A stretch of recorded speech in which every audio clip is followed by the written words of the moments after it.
Yeah, let me just say something real quick about the guys in our locker room. What a resilient group. We have some great young men in there who came together at a high level these last few days in a way that I don't know that any of us fully anticipated at that level we could get to in a short amount of time, but they deserve so much credit. I am so very happy for them and proud of them, and I just, I wanted to start with that. Two things, I may have one more thing, two things. One, two things happened in the last few days that just really helped me. One was a conversation with Hope a couple nights ago that it just gave me kind of a confidence in him talking to me, and I'm not going to get into any details of the conversation, but that was really helpful for me, and I'm so thankful for that conversation. I'm so thankful to God to give me the peace and just the comfort to fill into this seat in what's been a challenging few days. So outside of that, we'll go questions. All right, we'll start. Adam, you got a mic there? Steve. Okay. Oh, Steve's got it. Go ahead, Steve. Yeah. Jake, just from your standpoint, I mean, you talked about on Friday how you thought the first day of practice in this new situation was a positive day. You thought some things had been accomplished, and I mean, to do so much in such a compacted amount of time and just to have everybody buy in, just, I don't know what you're feeling about the way that everybody in your group came together to manifest this today. Yeah, I told our guys before we went out, let's play how we've practiced the last few days. There was a great sense of urgency and pace to what we were doing. But I think you have to credit the leadership of our team. You have to credit our staff. And just we've talked about family for 3 days. We talked about how important that is. And I felt like we came together, we were a true family. We played like it, we coached like it. So I think those two things, our staff and our players, the leadership of our players, were critical, Steve. Coach Diebler back here. It looked like you were getting emotional there at the end after the win. What was kind of going through your mind? I don't want to get emotional right now. I had to take a moment just to thank God for, just to thank God there after the game, and that made me emotional. Then going through the line, I was fighting it, and then my wife made it to the court, and then my parents, and it was trouble after that. I couldn't keep it in anymore. So,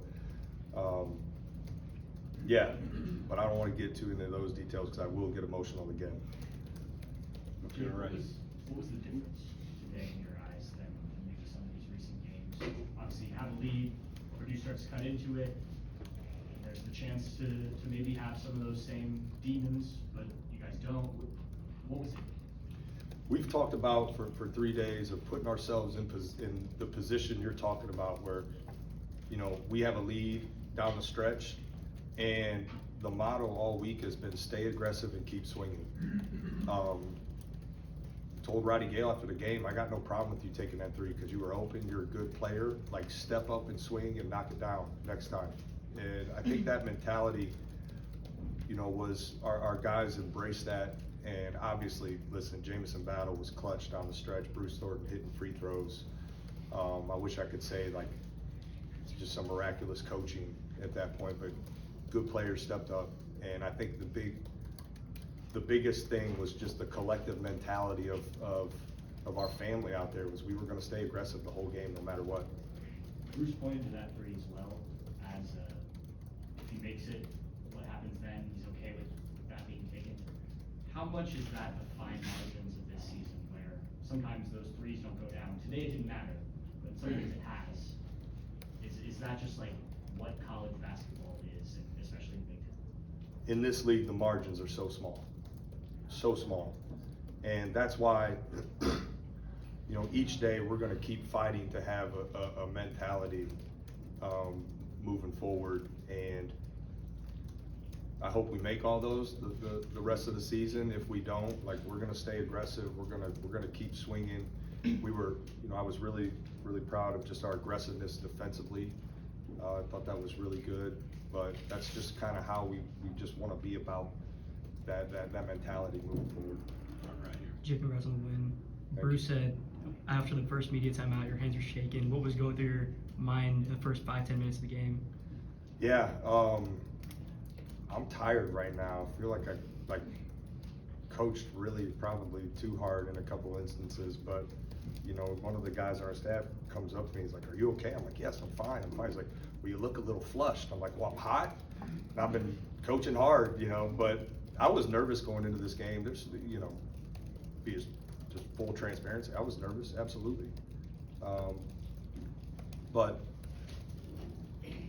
advice from, you know, all the people that have reached out to me, including Gene, has been like, you gotta be yourself. And so I just tried to stay true to that. And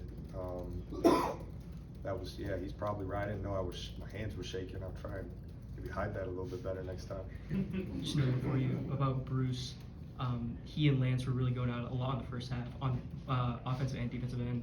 What do you have to say to Bruce's offense? I mean, attacking Lance, he's such a great perimeter defender. I thought Bruce had some huge buckets for us in the second half. I don't exactly know the timing and the score, or was it after, you know, a specific thing Purdue did, but I was really impressed with his just mentality, and I felt like he was not going to let us lose. And that's what you want in a point guard, and it certainly, that wasn't exclusive to him. We had, like, it was just collectively, guys were so invested into doing their job at a high level to help this team, and we're gonna lean into that, you know, starting on practice here Tuesday. We'll go Andy here first. Jake, the rotation, I think it was 11 deep in the first half. Bruce was mentioning it's just gonna be high tempo, high intensity. You're gonna need a lot of guys, energy-wise. What gave you the confidence to go? At one point there was 3 freshmen in, 2 sophomores in. Where was your confidence in those young guys in a key moment at the end of the first half? Yeah, that was, give you some insight into the dialogue on the bench. I don't know that was the most well-received lineup of the first half, but, and I'm not necessarily sure that in the game I was thinking through that, you know, the age of guys. We've had a great deal of experience, you know, up to this point in the season, and I think you have to learn to lean into that. Certainly, you know, the youth of this team has been well documented, but we believe in the guys in the locker room. And one of the things we really wanted to do was get guys to just exhaust themselves on the court. Felt like we had more guys than I can ever remember, you know, kind of like, "Coach, I need one." And I thought that was